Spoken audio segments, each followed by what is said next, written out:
నిన్ను నన్ను కన్న ఆడదిరా చిన్న చూపు చూడకన్నదిరా అనే పాట ఆవిష్కరణ హైదరాబాద్ ప్రసాద్ ల్యాబ్స్లో ఘనంగా జరిగింది.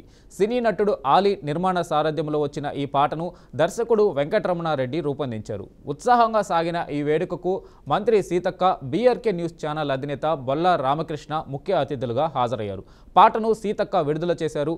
పాట నిర్మాణాన్ని రూపొందించిన బృందాన్ని సీతక్క అభినందించారు.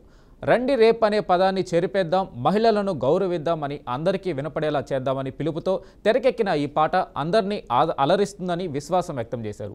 మహిళలను గౌరవించాలంటూ చేసిన తమ ప్రయత్నాన్ని అందరూ ఆశీర్వదిస్తారని ఆలీ అన్నారు. రోజు పేపర్ ఓపెన్ చేసిన, ఛానల్ ఓపెన్ చేసిన, ఎక్కడో ఒక చోట ఒక అరాచకం అండ్ దీన్ని దూరం చేయాలని ఉద్దేశంతో గతంలో రమణారెడ్డి గురించి చెప్తున్నాను. నేను తను ఇండస్ట్రీ నుంచే వెళ్ళి అమెరికాలో సెటిల్ అయ్యి, సిటిజన్ అయ్యి, 2 పిల్లలకి తండ్రి అయ్యి, అలాగే తను పుట్టిన గడ్డకి ఏం చేస్తే బాగుంటుంది అనే ఉద్దేశంతో మళ్ళీ అమెరికా నుంచి రావటం. ఒకరోజు అన్న ఒక సాంగ్ కూడా రికార్డింగ్ చేశాను, నీకు వినిపించాలి అన్నాడు.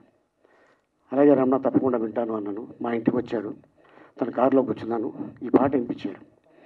ఈ పాట వినగానే నాకు ఎమ్మెల్యేలో సిరిలోకించే ఆ సాంగ్ గుర్తుకొచ్చింది. ఎందుకంటే ఈ సాంగ్ చేయడానికి కారణం మేము ఏదో ఆశించి కాదు, పేరు కోసమో డబ్బు కోసం కాదు, ప్యూర్లీ 100% ఇది ఫ్రీ.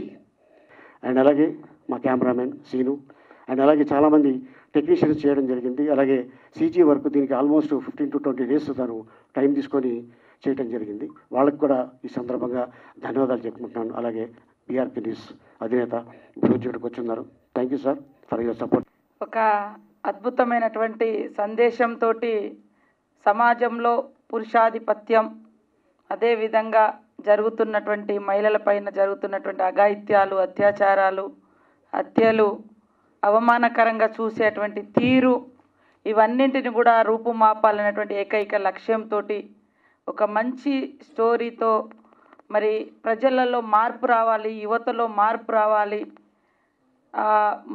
మేము ఏదైనా చేయగలుగుతాం అనేటువంటి దురాభిప్రాయంలో మార్పు రావాలనేటువంటి లక్ష్యంతో మరి రమణారెడ్డి గారు ఈ యొక్క స్టోరీని తీసి మరి సోదరుడు, పెద్దలు, ఫేమస్ యాక్టర్ అందరికీ ఎప్పుడు నవ్వులతో అందరినీ ఆరోగ్యంగా ఉంచేటువంటి మన సోదరుడు అలీ అన్న గారికి, అదేవిధంగా మరి ఇంత చిన్న వయసులో అంత పెద్ద పాత్ర, జనరల్గా వాళ్ళకి అనేక రకాల అవకాశాలు వస్తాయి, గ్లామర్ స్టోరీస్ అవి ఇవి, బట్ తను ఒక తల్లి పాత్రలో, ఒక చెల్లి పాత్రలో, ఒక ఇంటి ఆడకూతురి పాత్రలో చేసినటువంటి కామ్నా గారికి, ఇక్కడికి వచ్చినటువంటి మా సోదరుడు అలీ అన్న గారి ఫ్యామిలీకి, అదేవిధంగా మా రామకృష్ణ గారికి, వారితో వచ్చిన మిత్ర బృందానికి, పత్రికా మీడియా సోదరులకు, ముఖ్యంగా రమణారెడ్డి గారి యొక్క టీం అందరికీ కూడా హృదయపూర్వక శుభాకాంక్షలు, ధన్యవాదాలు.